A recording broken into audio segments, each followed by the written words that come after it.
ક્યારે એવો વિચાર આવ્યો છે કે બાઇબલનો જૂનો કરાર અને નવો કરાર આ બંને વચ્ચે ખરેખર સંબંધ શું છે? શું આ બે તદ્દન અલગ વાર્તાઓ છે કે પછી એની પાછળ કોઈ એવી કડી છે જે આપણને દેખાતી નથી? ચાલો આજે એક એવા માળખા પર નજર કરીએ જે આખા પવિત્ર ગ્રંથને એક તાંટણે બાંધે છે, જેને કહેવાય છે શાશ્વત સુવાર્તા.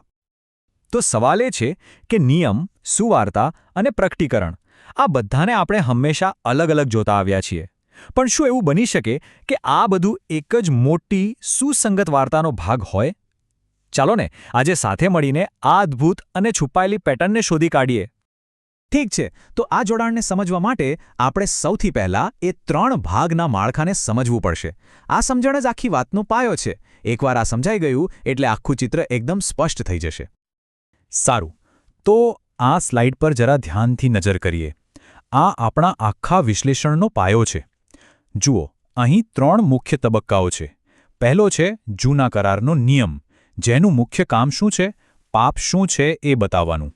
પછી આવે છે નવા કરારની રાજ્યની સુવાર્તા, જે ઈસુ દ્વારા ન્યાયીપણું આપે છે. અને છેલ્લે છે પ્રકટીકરણની શાશ્વત સુવાર્તા, જે આવનારા ન્યાયથી બચવાનો રસ્તો બતાવે છે. મહત્વની વાત એ છે કે આ 3 અલગ નથી, પણ એક જ પ્રવાહના હિસ્સા છે. અહીંથી આપણું મુખ્ય વિશ્લેષણ શરૂ થાય છે. આપણે શરૂઆત કરીશું પહેલી આજ્ઞાથી, અને એ જોશું કે એ બાઇબલની સૌથી પહેલી અને કદાચ સૌથી મૂળભૂત લાલચ સાથે કેવી રીતે જોડાયેલી છે. આ પહેલી આજ્ઞા છે. આમ તો એકદમ સીધી અને સ્પષ્ટ લાગે છે, ખરું ને? પણ આ સ્ત્રોત મુજબ આની પાછળ એક બહુ જ ઊંડો આધ્યાત્મિક સિદ્ધાંત છુપાયેલો છે, જે આખા બાઇબલમાં વારંવાર સામે આવે છે. હવે જરા અહીં જુઓ, આ ટેબલમાં એક અદ્ભુત જોડાણ દેખાય છે. પહેલી આજ્ઞા એટલે કે બીજા કોઈ દેવો નહીં, એને સીધી શારીરિક જરૂરિયાતની લાલચ સાથે જોડવામાં આવી છે. જેમ ઈસુને અરણ્યમાં પથ્થરોમાંથી રોટલી બનાવવાનું કહેવાયું, એ શું હતું? શારીરિક ભૂખ. અને એ જ રીતે એદનવાડીમાં પહેલી લાલચ શું હતી? કે ફળ ખાવા માટે સારું હતું.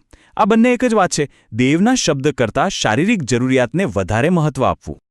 તો આ જે શારીરિક લાલચ છે ને, કે કોઈ વસ્તુ ખાવા માટે સારી લાગે, એને જ ધર્મશાસ્ત્રમાં દેહની વાસના કહેવામાં આવી છે. આ એ મૂળભૂત વૃત્તિ છે જે આપણને આધ્યાત્મિક સત્યને બદલે ક્ષણિક ભૌતિક સુખ તરફ ખેંચી જાય છે.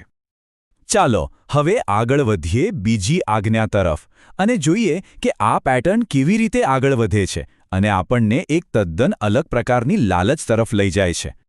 બીજી આજ્ઞા સીધી મૂર્તિપૂજાની વાત કરે છે. પણ અહીં મૂર્તિનો અર્થ ખાલી પથ્થર કે ધાતુની મૂર્તિઓ નથી. આ દુનિયાની કોઈ પણ વસ્તુ, પછી એ ધન હોય, શક્તિ હોય કે પદ હોય, જેને આપણે દેવ કરતાં વધારે મહત્વ આપીએ, એ બધું જ મૂર્તિપૂજા છે. અને જુઓ, અહીં પણ એ જ પેટર્ન ફરીથી દેખાય છે.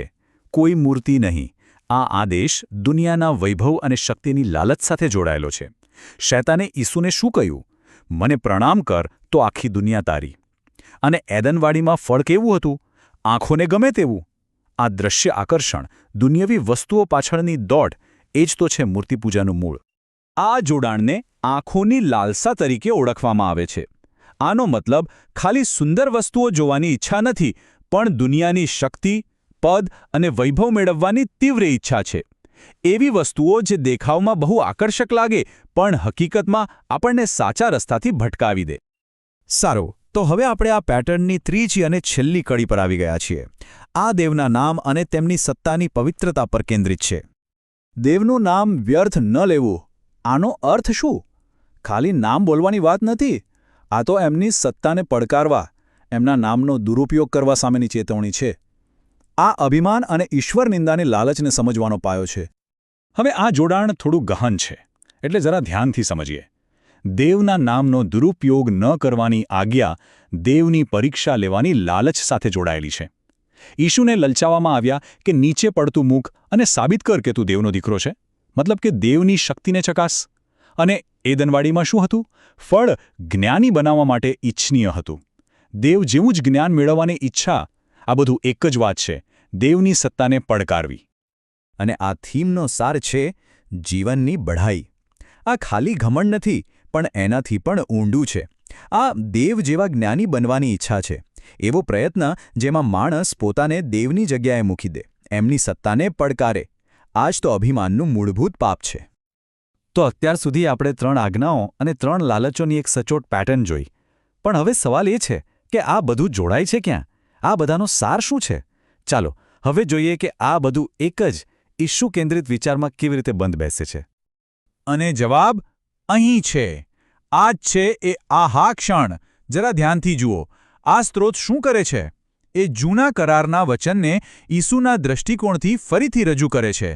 જ્યાં જૂના કરારમાં યહોવાનું નામ છે, ત્યાં નવા કરારના સંદર્ભમાં ઈસુનું નામ મૂકીને જુઓ.